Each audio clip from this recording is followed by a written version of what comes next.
नमस्कार। राजसमंद एक्सप्रेस के माध्यम से हम जो राजसमंद के विधायक दावेदारों से आपका परिचय करवा रहे हैं, उनका विजन को आप तक पहुंचाने का प्रयास कर रहे हैं, उसी कड़ी में आज हमारे साथ राजसमंद भाजपा के कोषाध्यक्ष और वर्तमान में राजसमंद वॉलीबॉल एसोसिएशन के अध्यक्ष श्रीमान मान सिंह जी हमारे साथ हैं। आपका बहुत बहुत स्वागत है हमारे इस कार्यक्रम में। और जैसे कि आप देख रहे हैं कि उपचुनाव की तैयारियां पूर्ण हो चुकी है, उपचुनाव के कयास लगा जा रहे हैं कि अगले महीने में हो सकते हैं, उसमें आप भी दावेदार के रूप में वहाँ हैं। तो सबसे पहले तो हम ये जानना चाहेंगे कि दावेदारी का मानस कैसे बना, कैसे आपने सोचा कि अब मेरे को भी इस रण में, इस उपचुनाव में अपनी भागीदारी सुनिश्चित करनी पड़ेगी। नमस्कार। आपने बहुत ही अच्छा प्रयास और सफल प्रयास कर रहे हैं कि हर दावेदार के पास पहुंच के ये मंशा जाहिर करने के लिए जो सोशल मीडिया के माध्यम से इससे आप जो सब लोगों तक जानकारी पहुंचा लें, इसके लिए तो आपको बहुत बहुत बधाई और धन्यवाद के पात्र हैं। रही बात आपने जो क्वेश्चन किया, मैंने मन में जो सवाल आया है कि मैं दावेदारी क्यों करूं, तो मैं आपको बता दूं, मैं विगत 35 वर्षों से राजसमंद में कार्यरत हूं। मेरी कर्मभूमि यही है और मैं विभिन्न क्षेत्रों में मैंने काम किया है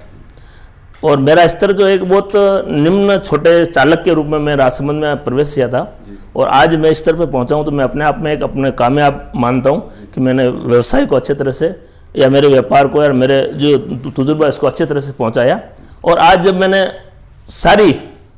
सांसारिक जो जीवन में छोटी मोटी जो होती है उसको पूर्ण के लिए, मेरे दोनों बच्चे बड़े हैं, 30 साल का, एक 32 साल का है, उनकी शादी वगैरह हो गई, तो मेरे मन में एक सवाल आया। हालांकि ये चुनाव हो रहा है, ये एक बहुत दुखद घटना है क्योंकि हमारी एक अच्छी नेत्री थी, वो चली गई। बाकी मैं इस भावना से नहीं, मैंने जो ये आप जिस ऑफिस में बैठे हुए हैं, ये ऑफिस मैंने खोला है, ये भी मैंने नवरात्रि में स्टार्ट कर दिया था। एक समाज की सेवा के लिए मेरे मन में प्रश्न आया था कि भाई अब अपन ने जो सब काम अच्छा कर लिया है, बच्चे दोनों व्यवसाय में जुड़ चुके हैं और दोनों की शादियाँ और जो संसारिक जीवन में काम करना चाहिए छोटा मोटा कर लिया है,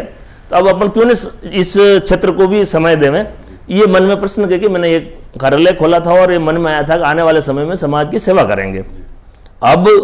ये परिस्थिति बनी है कि उपचुनाव आ रहे हैं, तो ये मेरे मन में प्रश्न, क्योंकि मैं भारतीय जनता पार्टी से लगभग 25 वर्षों से सक्रिय भूमिका में काम कर रहा हूँ, विभिन्न पदों पे भी मैंने काम किया है और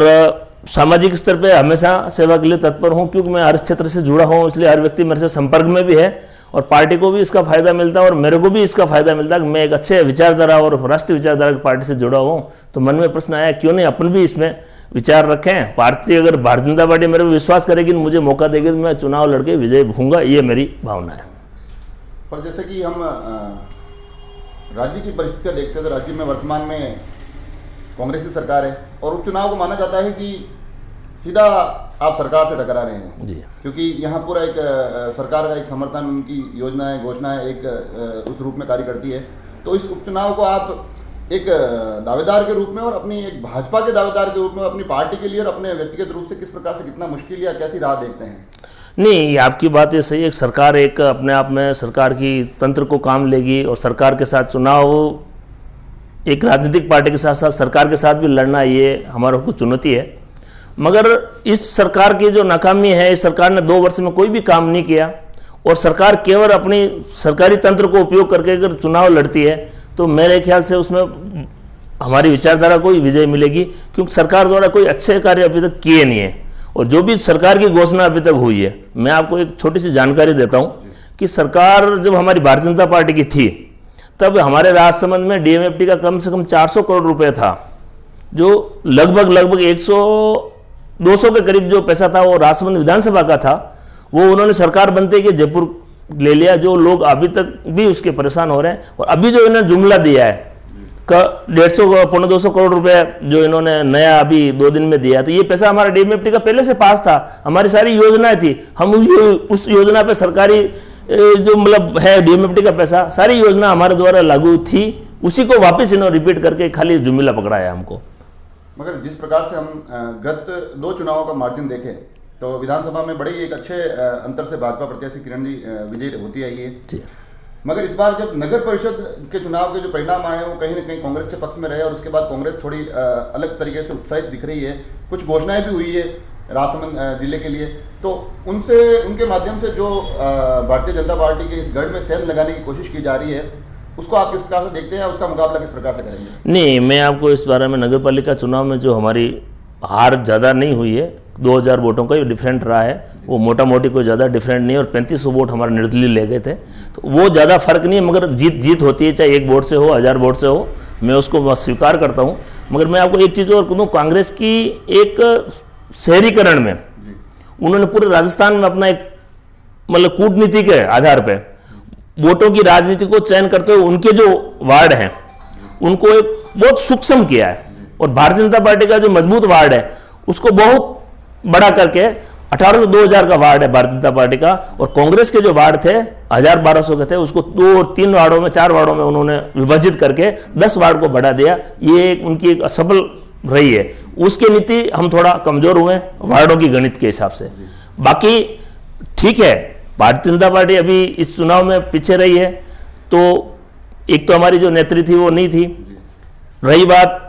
चुनाव में जीत हुई है, वो जीत को जीत मानना चाहिए, और मैं भी मानता हूं कि भाई कांग्रेस ने इस समय हमारे से बाजी मार ली। अब उनकी नीति क्या रही, सरकार तंत्र को उपयोग किया, उन्होंने सारी उपयोग करते हुए किए, मगर भारतीय जनता पार्टी ये मानती है ग्रामीण इलाके में अभी भी आपने देखा होगा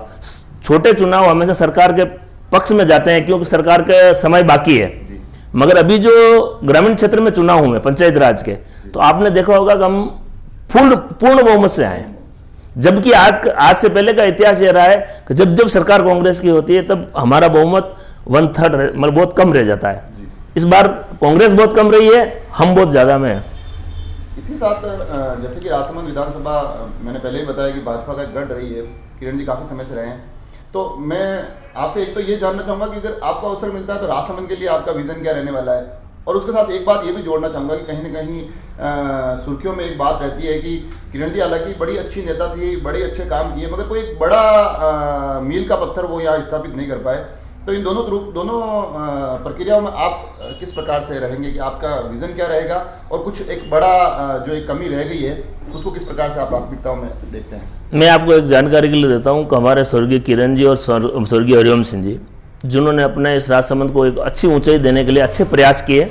अब ठीक है, वो प्रयास कहाँ तक पहुंचे हैं, वो सफल नहीं हो पाए, वो अलग बात है। बाकी उनके मन में भी भावना थी, और इसके साथ में हमेशा जुड़ा हुआ था पार्टी के कार्यकर्ता के नाते, एक पद के नाते। तो हमेशा किरण जी प्रयासरत थी कि राजसमंद में ब्रॉडगेज हो, हरिओम सिंह जी ये प्रयास रहते कि राजसमंद में ब्रॉडगेज आए,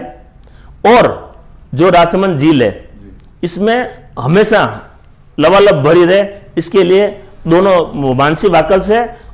और सारी योजनाओं के साथ वो जुड़े रहे, और उसको योजना को लागू करने में कहीं न कहीं एक स्तर तक पहुंचने पर सरकार जब चेंज हो जाती है तो वो सारी की सारी योजना ठंडे बस्ते में चली जाती है। और ये एक दुर्भाग्य सा कह सकता हूँ मैं, राजस्थान में कोई भी सरकार जब आती है तो 5 साल के बाद जब वो वापस चेंज हो जाती है तो जो उनकी योजना स्टार्ट होती है वो वहाँ रोक दी जाती है। तो इस वजह से ये कहीं न कहीं कमी रही है। इस कमी को, और रही बात मेरा नहीं, मेरी पूरी भारतीय जनता पार्टी का विचारधारा में राजसमंद एक अच्छा मतलब शहर और सिटी बने, इसके लिए हम सब प्रयासरत हैं। और आज के जो सांसद महोदय हमारे हैं बहुत ही अच्छे हैं, और उन्होंने अच्छे अच्छे प्रयास किए हैं। जैसे अभी वो राजसमंद जिले के लिए एक सौगात मिली, एक जो वर्षों से अटका हुआ हमारा 4 लेन था जिसमें वन विभाग की परमिशन नहीं मिल रही थी, तो वो गोमती से भीम ब्यावर तक का वो सैंक्शन हो गया है। तो ये बहुत बड़ी उपलब्धि है हमारी भारतीय जनता पार्टी की। और आने वाले समय में ये जो ब्रॉड गेज की बात है,